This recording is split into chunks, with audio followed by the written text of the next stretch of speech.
ginagawa, may gusto kang gawing mali, Oo. na alam nating mali. Oo. Ito lang siguro napapansin ko, sasabihin, Tol, baka mahuli tayo Yan, ganyan. May ganon. Parang- Tol, baka mahuli tayo dyan. Yan. Pag nahuli tayo, Sigurado ka na ba kakaroon dyan? Parang ganon. problema. Oo.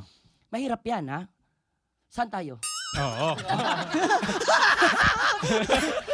Matapos yung concert, Bro, biglang san tayo Bro, dyan saan tayo? Didiskarte ka pa ba dyan? Huwag na, bayad na lang tayo. Oo. Alam mo, i-drive-thru na lang natin. Ganon naman yun. Ganon. Hindi Sino nga? hindi yung tipong uy, alam mo itong tropa natin ano siya ganyan. Hindi namin siya ilalagay. Meron Pero ganun eh.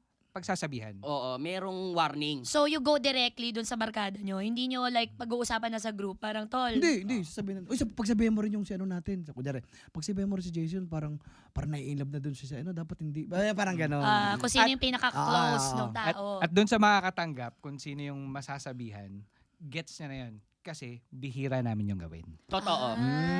So ang mga boys, few and far apart in between yung manghihimasok. Oo. Pero once ginawa ko na yon, ibig sabihin Iba na seryoso yun. na. Oo.